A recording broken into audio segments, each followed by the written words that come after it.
नमस्कार साथियों, मैं आयुष दादिश एक बार फिर से आप सभी लोगों के साथ।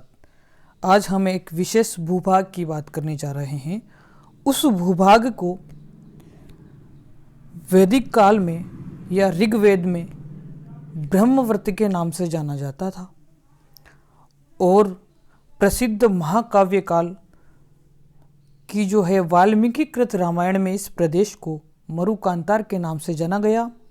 साथ में अगर शिलालेखों की अगर हम बात करें तो प्रसिद्ध शिलालेख वसंतगढ़ का, जिसके अंतर्गत राजस्थान द्वितीयम शब्द के नाम से इस प्रदेश का उल्लेख मिलता है। इस शिलालेख का निर्माण चावड़ा वंश के शासक वर्मलात ने खीमल माता मंदिर में करवाया था। अगर हम 1800 ईस्वी की बात करते हैं तो इस प्रदेश को जॉर्ज थॉमस ने राजपुताना जो है इस प्रदेश के लिए शब्द का उल्लेख किया और उसके बाद 1829 में, जिन्हें राजस्थान के इतिहास के पितामह कहा जाता है, कर्नल जेम्स टोड ने इसे राजस्थान शब्द से उच्चारित किया और उनकी खुद की पुस्तक annuls and antiquities of Rajasthan में इस प्रदेश का वर्णन किया। तो आज हम इस महान प्रदेश के बारे में जो है हमने टेस्ट लिया था, आज उसका सॉल्यूशन करने का समय आ चुका है। तो जल्दी से अगर आपने चैनल को सब्सक्राइब नहीं किया है तो कृपया चैनल को सब्सक्राइब कर लीजिए और अपने सभी साथियों तक इस निःशुल्क टेस्ट सीरीज की जानकारी को अवगत कराने की कृपा कीजिए। तो इसी के साथ हम आज का पहला प्रश्न देखने वाले हैं। निम्नलिखित में से हमें देखना था कि सुमेलित क्या है इनमें से। तो जैसा कि आप सभी लोगों को पता है, आपने पढ़ा होगा टॉपिक के अकॉर्डिंग वैसे सब ने, ठीक है। तो कालीबंगा आपका ऑप्शन नंबर ए था। कालीबंगा हनुमानगढ़ जिले में है और इसकी खोज जो है आपके अमलानंद घोष ने करी थी। कब की थी? 1952 में इसकी खोज अमलानंद घोष द्वारा की गई थी, ठीक है। आहड़ सभ्यता की बात अगर हम करते हैं तो आहड़ सभ्यता आपकी उदयपुर में है, बिल्कुल उदयपुर में है साहब। और आहड़ सभ्यता की खोज आपकी जो है अक्षय कीर्ति व्यास ने की थी। आहड़ सभ्यता उदयपुर में है, अक्षय कीर्ति व्यास ने इनकी खोज की थी। और अक्षय कीर्ति व्यास ने कब इसकी खोज की थी? तो 1953 में इसकी खोज की थी, ठीक है। गणेश्वर सभ्यता जो कि शेखावाटी क्षेत्र में पाई जाती है, तो गणेश्वर सभ्यता के बारे में जो है आपको इसमें कुछ ज़्यादा कुछ खास लिखा नहीं है, ये सही बात है। तो यह प्रश्न सुमेलित देखना था हमको। तो यहाँ सभी के सभी कथन क्या थे? सुमेलित थे। और अगर गणेश्वर सभ्यता की मैं बात करूँ तो 1977-78 के आसपास आरसी अग्रवाल और विजय कुमार द्वारा इस सभ्यता का उत्खनन करवाया गया, ठीक है। इसी के साथ अगर हम ये प्रश्न देखें तो यह बहुत अच्छा प्रश्न था। और देखो यहाँ पे पूछा है कि संस्कृत साहित्य में कालीबंगा को क्या कहा गया है, ठीक है। संस्कृत साहित्य में कालीबंगा को क्या कहा है? तो जल्दी से आप सभी लोग भी एक बार अपना मत जो है बताएंगे फिर से। मुझे पता है बहुत सारे जो लोग हैं इसका जो अर्थ काली चूड़ियाँ बता रहे होंगे, जो कि बिल्कुल गलत हैं। काली चूड़ियाँ जो है ओनली इसका शाब्दिक अर्थ है। क्या है? शाब्दिक अर्थ हैं। क्या है इसका? शाब्दिक अर्थ हैं, ठीक है। क्या है इसका? शाब्दिक अर्थ है। कालीबंगा का शाब्दिक अर्थ क्या होता है? काली चूड़ियाँ। जबकि संस्कृति साहित्य में जो है कालीबंगा को कहा गया है बहुधान्य कटक। यह प्रश्न बड़ा अच्छा बन सकता है अगर एग्जामिनर थोड़ा अच्छे से अगर एनालिसिस करके अगर प्रश्न बनाता है तो बिल्कुल यह प्रश्न बनने लायक है, ठीक है। इसी के साथ हम अगले प्रश्न पर चलते हैं। कालीबंगा सभ्यता के अंतर्गत उत्खनित टीलों, ठीक है, से संबंधित सत्य कथन आपको बताना है। तो इसमें सत्य कथन क्या है, ठीक है। यह कह रहा है 2 प्रकार के टीले होते थे, देखिएगा। एक तो होता है पश्चिम टीला, पश्चिमी भाग का टीला, एक होता है पूर्वी भाग का टीला, ठीक है। तो हम भी इस तरह से एक पश्चिमी टीला, ये पश्चिमी टीला मान लेते हैं और ये पूर्वी टीला, ठीक है। 2 प्रकार के टीले होते थे।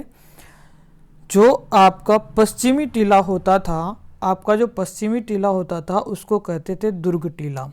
पश्चिमी टीले को क्या कहते थे? दुर्ग टीला कहते थे, और पूर्वी टीले को क्या कहते थे? नगर टीला कहते थे।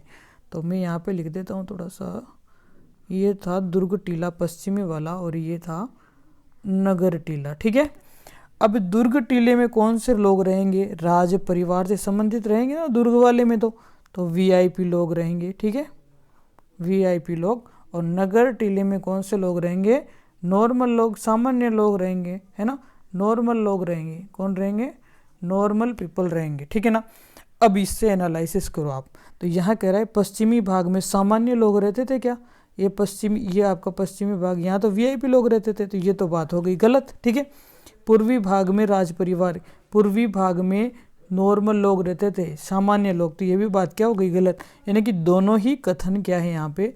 गलत है। आशा करता हूँ पूरी तरह से आपको प्रश्न समझ आ गया होगा। अगले प्रश्न पर हम चलते हैं। हड़प्पा कालीन कालीबंगा की विशेषता में सम्मिलित हैं। यहाँ के लोग आंगन पद्धति का प्रयोग करते थे। क्या कालीबंगा के लोग आंगन पद्धति का प्रयोग करते थे? बताइए एक बार आप लोग। बिल्कुल, यहाँ पे क्या है, क्या होता था, देखो आंगन पद्धति का प्रयोग किया जाता था क्योंकि यहाँ पे जो चूल्हे लगे हुए थे ना, चूल्हे जो, और यहाँ पे क्या है जो घर होते थे ना, उनमें क्या है चूल्हे लगे हुए थे, और जो कुएं थे ना, तो कुएं में जैसे अंडाकार कुएं टाइप में जो ऐसी जानकारी मिली थी, इस वजह से ऐसा कहा माना गया है कि यहाँ के लोग जो है आंगन पद्धति के प्रयोग भी किए करते थे। ठीक है, तो यह बात बिल्कुल सही थी। प्राचीनतम कपास की जानकारी कालीबंगा से मिलती, बिल्कुल ये तो सभी को आ गया होगा। इसमें कुछ इसकी सबसे मूल फसल भी यही हुआ करती थी। ठीक है ना। शल्य चिकित्सा के प्रमाण मिले, बिल्कुल शल्य चिकित्सा के प्रमाण अवश्य मिले हैं, क्योंकि यहाँ पे क्या हुआ था, एक बालक की खोपड़ी मिली थी, उस खोपड़ी में 6 छेद थे। कितने छेद थे? 6 छेद थे, इसलिए ऐसा माना गया कि यहाँ पे जो है शल्य चिकित्सा के भी प्रमाण मिले, और इसीलिए उपयुक्त तो सभी इसका सही आंसर होगा। अगले प्रश्न पर हम चलते हैं। निम्नलिखित में से आहड़ की सभ्यता के संबंध में सत्य कथन बताना है आपको, और इसी सभ्यता को धूलकोट की सभ्यता कहा जाता है। बिल्कुल, इस सभ्यता को धूलकोट की सभ्यता कहा जाता है, क्योंकि यहाँ पे क्या हुआ था, धूलकोट का मतलब यूँ है कि जो है इसके चारों ओर जो है मिट्टी के परकोटे बनाए जाते थे। जैसे ये है ना, तो इसके चारों ओर जैसे मिट्टी के परकोटे बनाए जाते थे, और इन मिट्टी के परकोटों के कारण ही इसे क्या कहा जाता था? धूलकोट की सभ्यता कहा जाता था। यहाँ के लोग मृतकों के साथ आभूषण गाड़ते थे, है ना, ये काटते, थोड़ा शायद मिस प्रिंट हो गया, गाड़ते थे, ये थोड़ा ध्यान रखना, आभूषण गाड़ते थे, बिल्कुल गाड़ते थे साहब। और यहाँ की संस्कृति को ग्रामीण संस्कृति कहते हैं। बिल्कुल, यहाँ की संस्कृति जो है, बिल्कुल, क्योंकि यहाँ पे लोग क्या सिलबट्टे का प्रयोग भी करते थे, और सिलबट्टे का प्रयोग करते थे। इससे जो है इतिहासकारों ने यह निष्कर्ष निकाला, क्योंकि आपको पता है सिलबट्टे का प्रयोग ज़्यादा मसाले खाने वाले लोग करते हैं, जो मांसाहारी प्रकृति के होते हैं। तो इस वजह से यहाँ के लोग सिर्फ शाकाहारी नहीं थे, बल्कि क्या थे? मांसाहारी भी थे। ठीक है, मांसाहारी भी थे, दोनों ही थे, शाकाहारी भी थे और मांसाहारी भी थे। तो यह आंसर इसका सही होगा। सिर्फ शाकाहारी नहीं थे, शाकाहारी के साथ साथ मांसाहारी भी थे यहाँ के लोग। ठीक है, आगे देखते हैं अगला प्रश्न। निम्न में से किस सभ्यता के लोगों का संबंध यूनान से रहा होगा? देखिए, यूनान से रहा होगा या विदेशों से रहा होगा।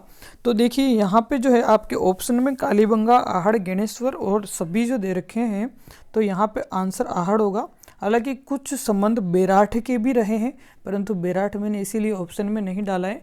बेराठ के भी यूनान से जो है संबंध रहे हैं। देखिए यहाँ पे आहड़ के अंदर जो सिक्के पाए गए थे, उन सिक्कों पर जो है यूनान के देवता हैं एक अपोलो, उन अपोलो का चित्रण हुआ था, और उन यहाँ पे कुछ तांबे की मोहरें पाई गई थी, जिन पर यूनानी देवता का जो थे अपोलो, उनके चित्र मिले गए।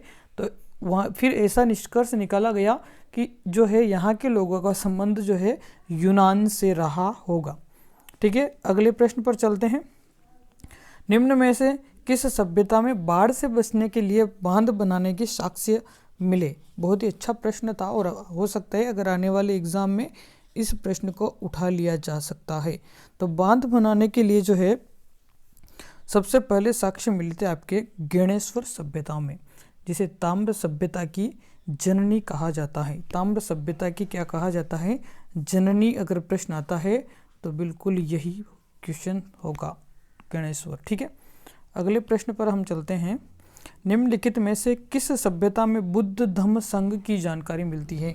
अगर यह प्रश्न बनता है ना तो बहुत ही अच्छा प्रश्न माना जाएगा, बहुत ही अच्छा प्रश्न माना जाएगा, क्योंकि मुझे नहीं लगता है कि अभी तक किसी एग्ज़ाम में यह प्रश्न बना है। तो बुद्ध धम्म संघ की जो है जानकारी कहाँ से मिलेगी? तो यह जानकारी मिलेगी आपके जो है बेराट सभ्यता से। क्या? बेराट सभ्यता से मिलेगी। और बेराट सभ्यता कहाँ है आपको पता है? बाणगंगा नदी के अपवाह क्षेत्र में स्थित सभ्यता। बिल्कुल, बाणगंगा नदी क्षेत्र में अपवाह में जो है स्थित है। और यह जो जानकारी मिलती है बौद्ध धर्म से संबंधित जो जानकारी मिलती है सबसे ज़्यादा, वो आपकी बेराट सभ्यता में मिलती है। और साथ में ही यहाँ पे अशोक के बारे में भी काफ़ी कुछ बातें बताई गई हैं। और जैसे साथ में कुछ ग्रंथ हैं, जैसे राहुलोवाद हुआ, विनय समुकस हुआ, अलेवसानी हुए, इन सब ग्रंथों की जानकारी भी बेराट सभ्यता से मिलती है। बहुत सारी बातें हैं करने के लिए, परंतु समय का भी थोड़ा सा ध्यान रखना होगा। और अभी हम लोग सिर्फ इस पे प्रश्न एनालिसिस पर ही ध्यान देंगे। तो दूसरा ही प्रश्न है, निम्न में से बेराट की सभ्यता की प्रमुख पहाड़ियों में से किस पहाड़ी में 1872 में कार्लाइल के द्वारा अशोक का दूसरा शिलालेख खोजा गया? अब यहाँ पे प्रश्न जो है आपका कार्लाइल के द्वारा पूछा है, और कौन सा जो है कौन सी जगह से ये खोजा गया है, किस पहाड़ी से खोजा गया है? तो एक थी बीजक की डूंगरी, एक थी भीमजी की डूंगरी, और एक थी गणेश जी की डूंगरी, एक थी मोती डूंगरी। अगर बीजक की डूंगरी से अगर शिलालेख की बात की जाती है तो वो शिलालेख था आपका भाब्रू शिलालेख। कौन सा था? भाब्रू शिलालेख, जो कि कैप्टन बर्ट ने खोजा था। किसने खोजा था? कैप्टन बर्ट ने खोजा था। बाकी और सब सही था, कैप्टन बर्ट ने खोजा था। परंतु यहाँ पूछा है कि कार्लाइल के द्वारा जो दूसरा शिलालेख खोजा गया था, तो यह बात भी आपको ध्यान रखनी चाहिए, वो खोजा गया था भीम जी की डूंगरी पर। कहाँ पर खोजा गया था?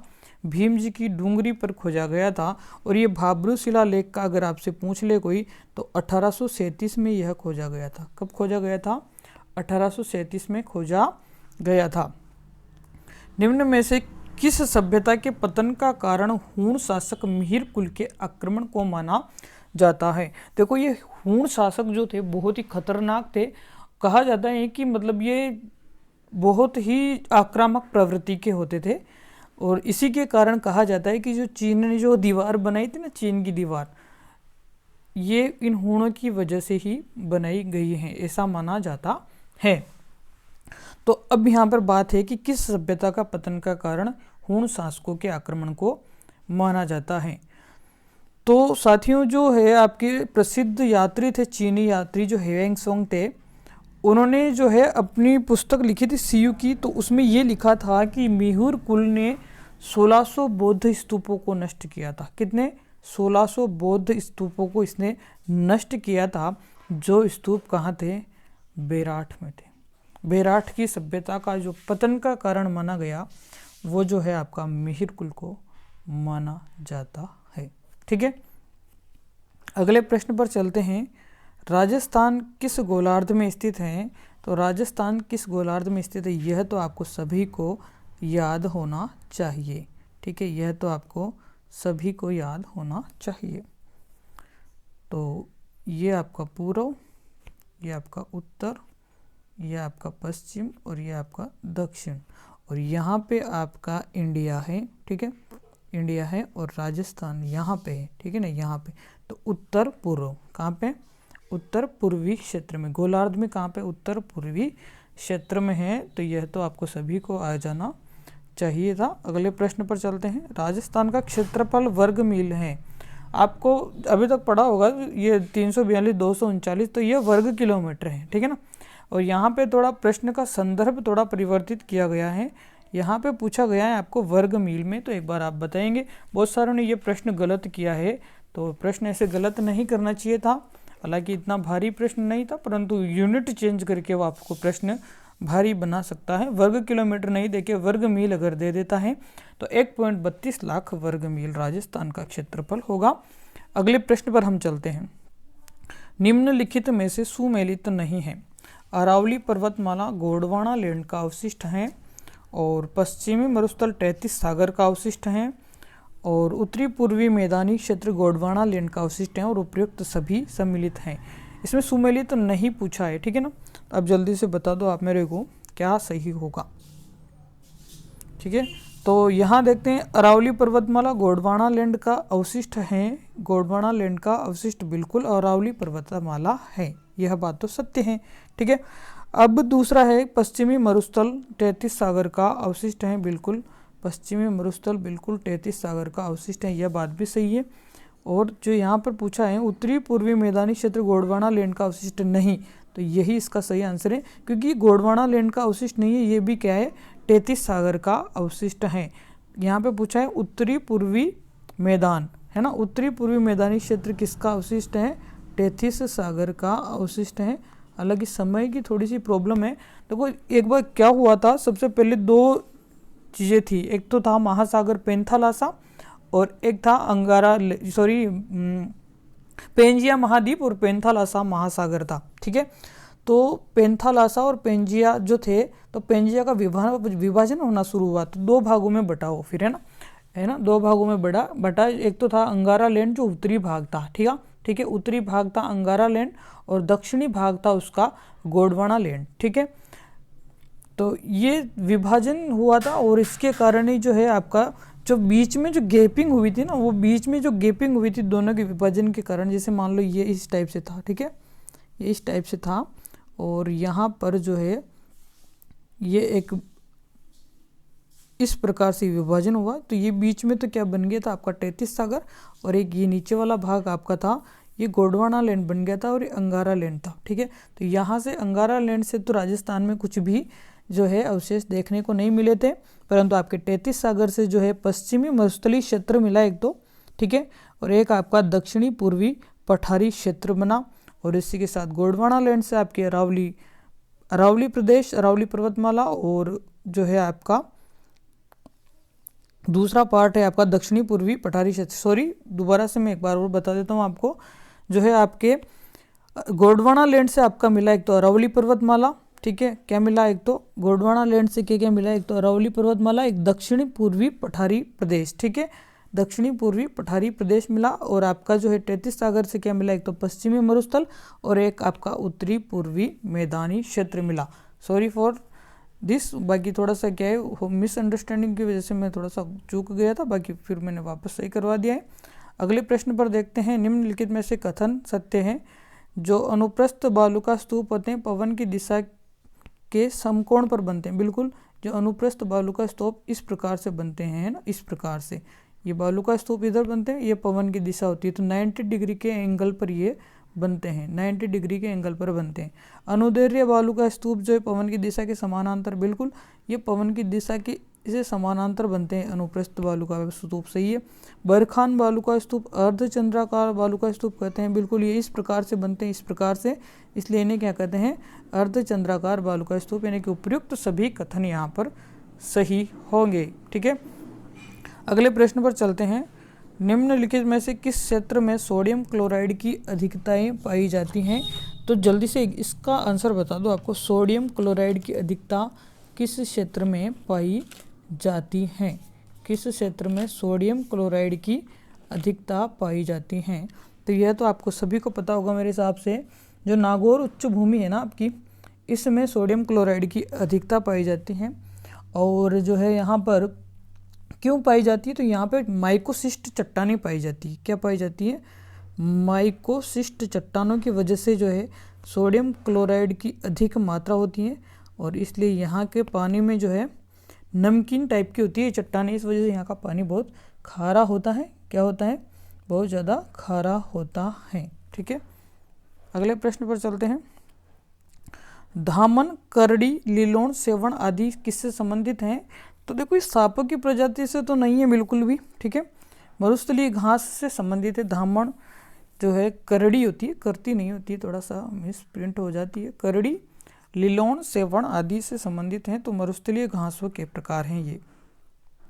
निम्नलिखित में से सुमेलित हैं, तो चट्टानी मरुस्थल को हम्मादा कहते हैं, बिल्कुल चट्टानी मरुस्थल को हम्मादा कहते हैं।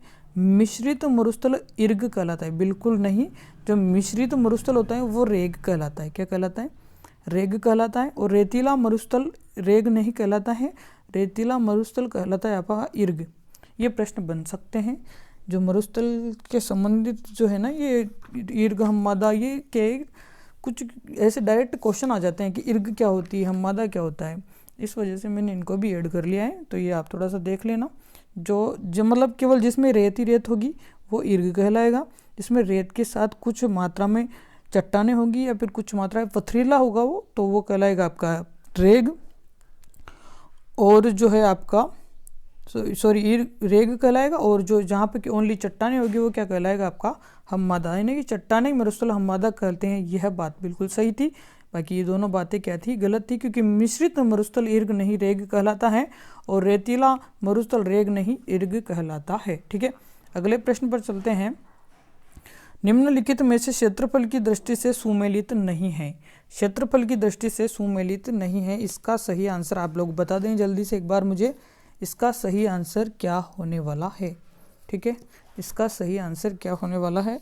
मरुस्थलीय प्रदेश 61.11% बिल्कुल सही बात है। और यहाँ पर जनसंख्या की बात करें तो यहाँ पर लगभग 40% लोग निवास करते हैं। अरावली प्रदेश 9% बिल्कुल सही बात है क्षेत्रफल में। और यहाँ पर जनसंख्या की बात करें तो यहाँ पर 10% जनसंख्या पाई जाती है। और पूर्वी मैदानी क्षेत्र की अगर बात करें तो 23% क्षेत्रफल है और यहाँ पर जो है जनसंख्या होगी 39% तक।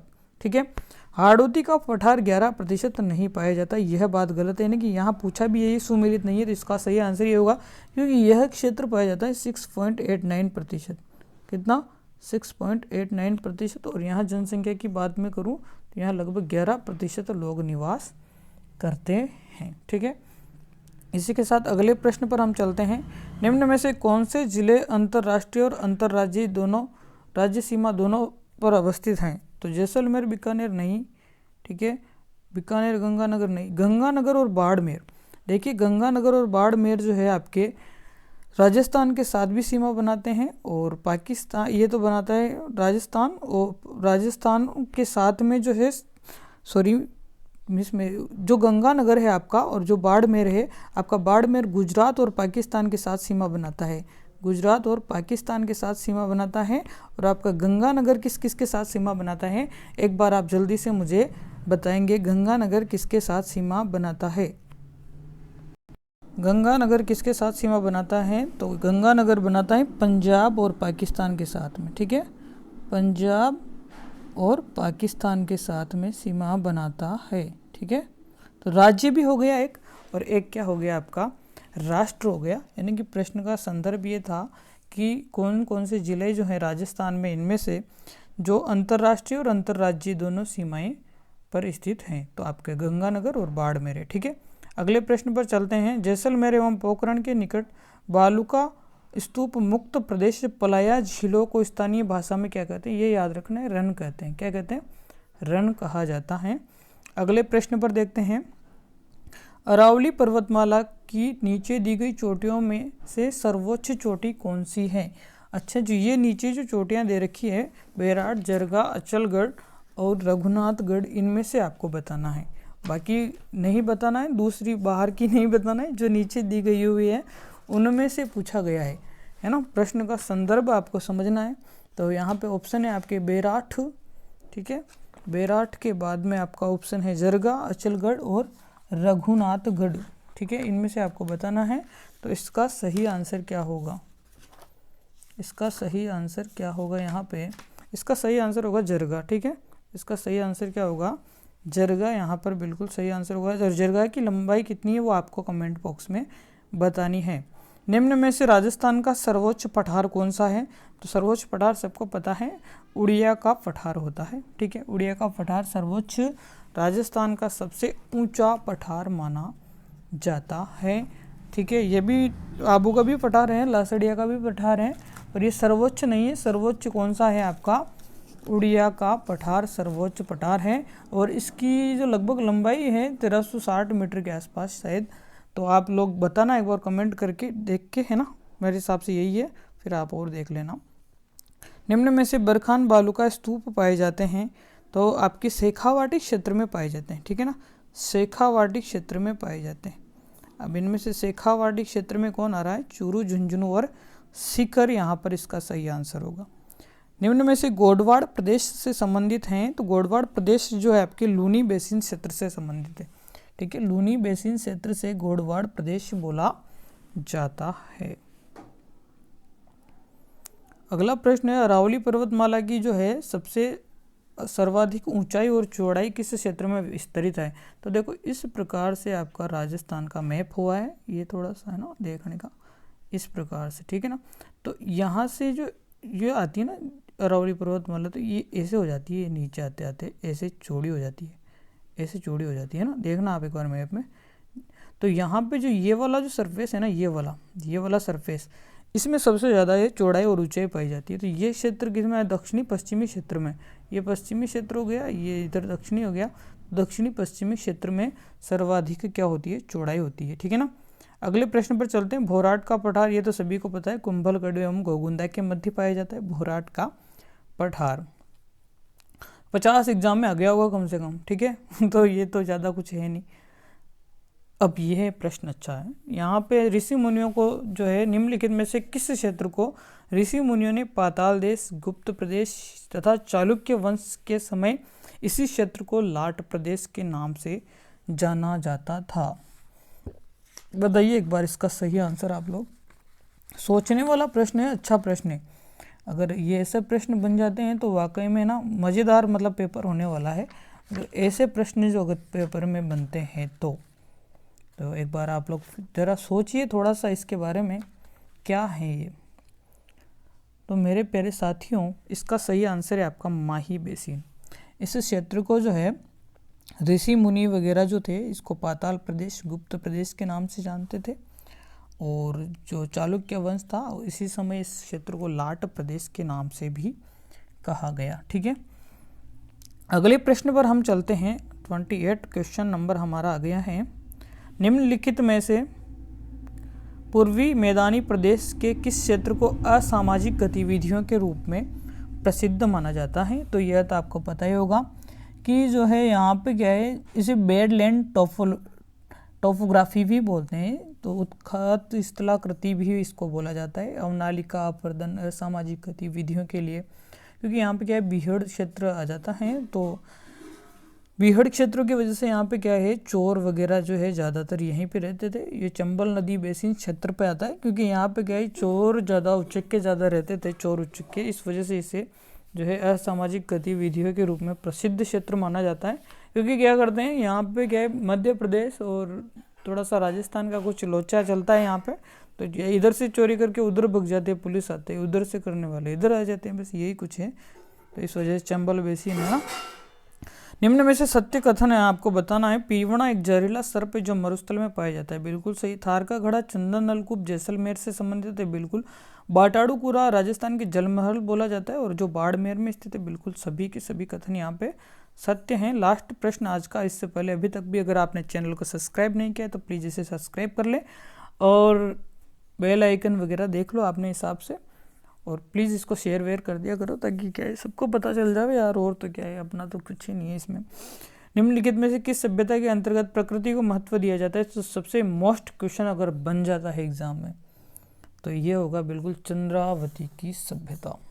ऐसा क्यों आप सोच रहे होंगे सर ये क्यों मतलब आपने प्रश्न दिया, क्योंकि देखो चंद्रावती की सभ्यता को ज़्यादा टाइम नहीं हुआ है अभी। चंद्रावती की सभ्यता को खोजे हुए लगभग यही कुछ आपके 2014 के आसपास इसकी खोज हुई थी, ठीक है। और यहाँ पर जो है जीवनलाल खरणवाल जो थे वो क्या थे यहाँ पे आए थे, ठीक है ना। तो उन्हीं के द्वारा इसका सभ्यता का उत्खनन करवाया गया था जीवनलाल खरणवाल के द्वारा, ठीक है। और इस सभ्यता को इसलिए ऐसा कहा गया है कि प्रकृति को महत्व दिया है, क्योंकि यहाँ पे जो पत्थर थे ना उनको बजाने पर घंटी के जैसे भगवान की जैसे आरती होती है ना मंदिर में, वैसी धुन मतलब उन पत्थरों को बजाने पर आती थी, ठीक है। तो इस वजह से इसको कहा गया है कि प्रकृति को सबसे ज़्यादा महत्व देने वाली सभ्यता है ये, ठीक है। और इसे मंदिरों की नगरी भी कहा गया, मतलब इसमें 999 मतलब 999 मंदिर जो है इस सभ्यता में मतलब मिले ये देख लो आप कि 999 मंदिर मिले, तो इसलिए इसे क्या कहा गया था, मंदिरों की सभ्यता भी कहा गया। इसी के साथ मैं अपने वक्तव्य को विराम देता हूँ। धन्यवाद, बहुत बहुत आभार।